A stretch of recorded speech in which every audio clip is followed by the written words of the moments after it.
So today's lecture is going to be about nucleic acids. Nucleic acids are essentially of two types, DNA and RNA. The DNA and RNA are linear and unbranched. That means they don't contain any branches in them. They were first discovered in the nuclei of pus cells. Pus cells, or you can say white blood cells, essentially. So nucleic acids are actually polymers of nucleotides. That means the long chain of polymer of nucleotide contains or forms nucleic acids. So nucleic acid is made up of three types of components. The first is nitrogenous base, the second is pentose sugar, and the third is the phosphate group. The nitrogenous base is either a purine or a pyrimidine. That means either it could be a purine or a pyrimidine. As you can see, the purine has a small name while pyrimidine has a large name, but their structures are opposite. Purine has small name but it has double ring structure, while pyrimidine has a large name but it contains a single ringed structure. The examples of purine includes adenine and guanine, while pyrimidine contains cytosine, thymine and uracil. Thymine is present only in DNA while uracil is present in RNA only. We will be discussing them in detail in our following lecture.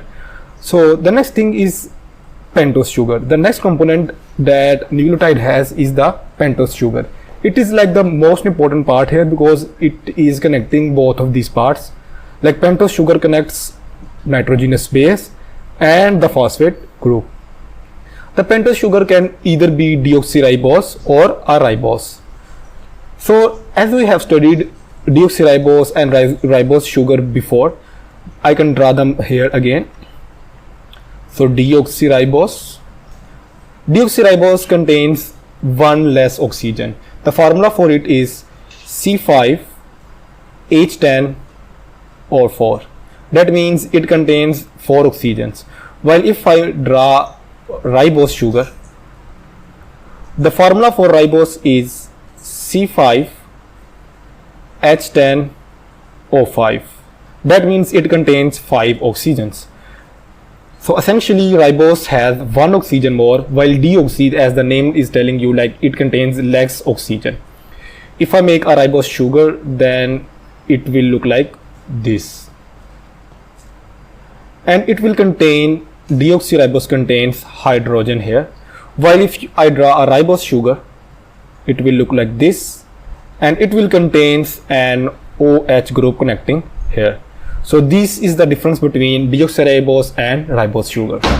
So let's move on to our next topic, that is about phosphate group. So phosphate group, there are about 3 phosphate groups in one nucleotide, but when there is a bond formation between 2 nucleotides, then the other 2 phosphate groups are removed and only 1 phosphate group is left.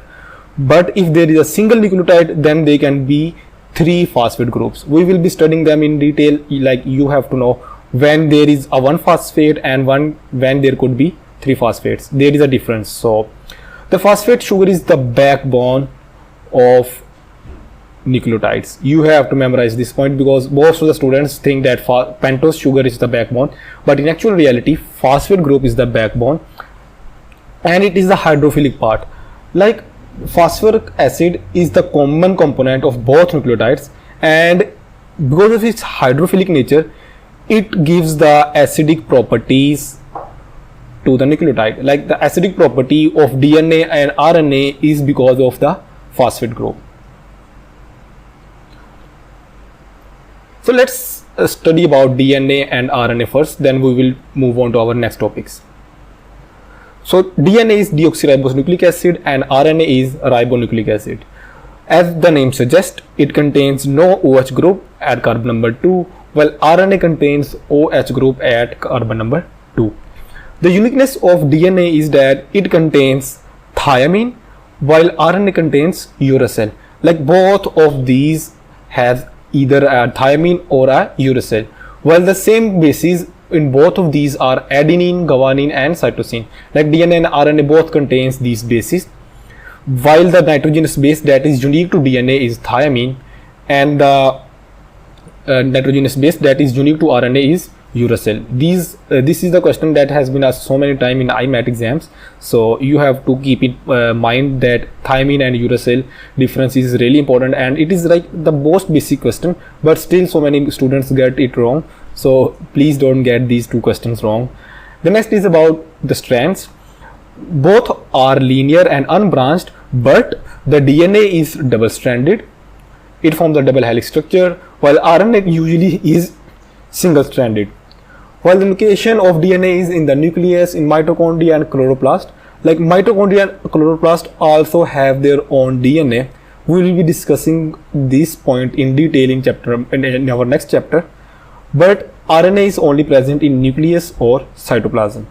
The function of DNA is to store the genetic information, while RNA has the function of protein synthesis.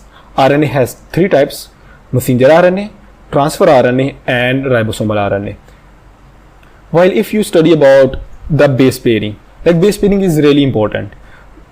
Adenine and thymine contains 2 hydrogen bonds between them, while guanine and cytosine contains 3 hydrogen bonds between them.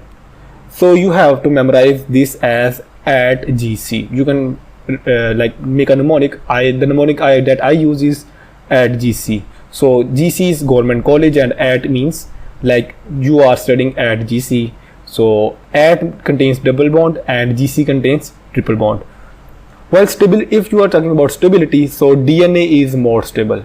The reason is because DNA has no OH groups, and if someone or some molecule contains OH group, then it can cause hydrolysis, and if someone can cause hydrolysis, then they are less stable.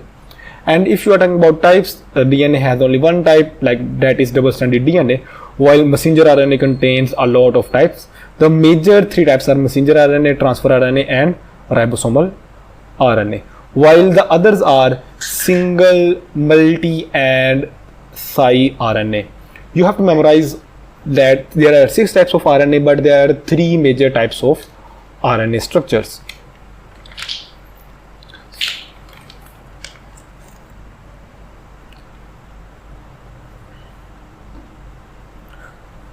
Let's study the example of our nucleotide structure. So the nitrogenous base is connected on the carbon number 1 of pentose sugar. If we number all the corners, then carbon number 1, 2, 3, 4 and 5. So nitrogenous base is first connected at the carbon number 1 of pentose sugar. Nitrogenous base and pentose sugar, they combine together and they are called nucleoside. What will you say them? It will be called nucleoside.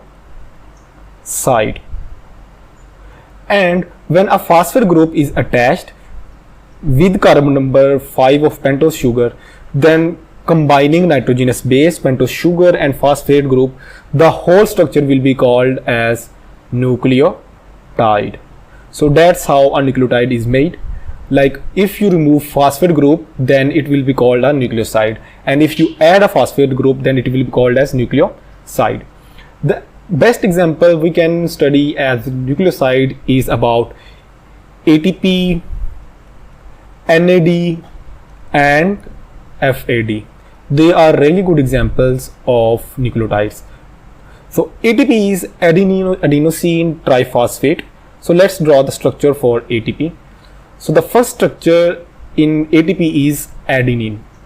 So this is adenine right here, and adenine is connected with a ribose sugar.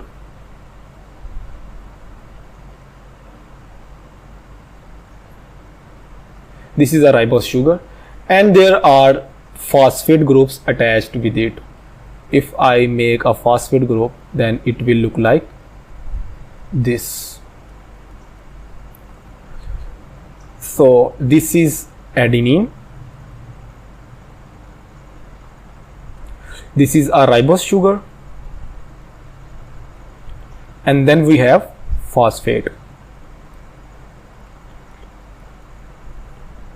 So let's label all of the diagrams. First of all, if you have an adenine and ribose, then it will be called as adenosine, right? Adenosine. And if you add phosphate in it, then it will be called as adenosine phosphate. Sorry about the spelling mistake. And if you keep adding phosphate groups, then name will start changing. Like if there is one phosphate, then it is called adenosine phosphate.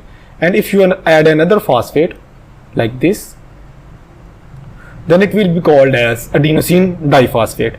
And if you add another phosphate, then it will be called as adenosine triphosphate. So that was the structure of ATP.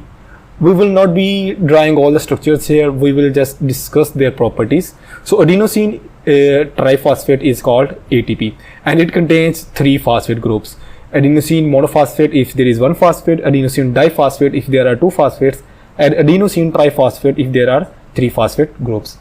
If you're talking about NAD, but NAD is an adenosine dinucleotide structure. That means it contains 2 nucleotide structures: nicotinamide, adenosine,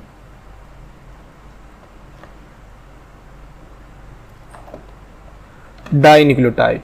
That means it contains 2 nucleotide structures, while ATP contains only 1 nucleotide. Same is for FAD. FAD is flavin, adenosine dinucleotide, same as NAD, but just the name is different.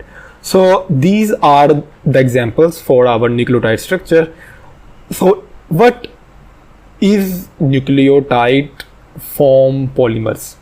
Like what is the polymer of nucleotide? We have already discussed it, that if nucleotides form together, combine together to form long chain of polymers, then it will form a nucleoside. But how do they form bonds together? That is called phosphodiester bond. We have discussed different type of bonds before, like the bond between carbohydrate was called glycosidic bond. Then we studied about the bond between lipids, and that was called ester linkage. And then we studied about the bond between proteins, and that was called amino linkage between amino acids. So the bond between nucleotides is called phosphodiester bonds.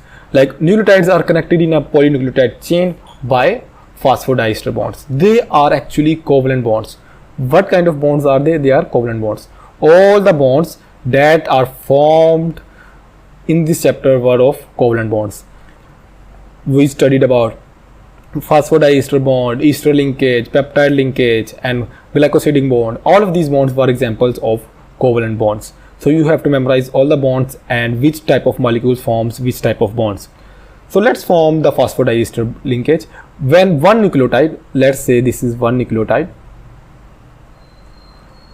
forms bond with a second nucleotide. I'm not going to make the whole diagram again because you guys already memorized it. So this is first nucleotide and this is second nucleotide. So the bond here between have a free phosphate group at one end, free 5' phosphate group at one end, and 3' hydroxyl group at other end. So they will form bond together and water molecule will be released. So that's how a bond will be formed between 2 nucleotides. I'm not making the whole diagram because you have already discussed these kind of bonds before. So if you are thinking, then you are right. This is actually condensation bond. So condensation bond is formed by phosphodiester linkage between 2 nucleotides and a water molecule is released. You can see that the 2 strands of DNA molecules are also used to run anti-parallel from 5' end to 3' end, and the other from 3' end to 5' end. The reason was the phosphodiester linkage. The bond is between 5' end and 3' end. The one is 5' can be phosphate group and the 3' end could be hydroxyl group like this. So now you know what kind of bond is found between them. Now you know what kind of examples there could be. You know every single thing that you need to know about nucleic acids. So this is all from this topic, and this chapter is about to end. I hope you have already written down all the points in this chapter. So go and give the test and solve all the past papers that are given to you, and that's all from my side. Good luck.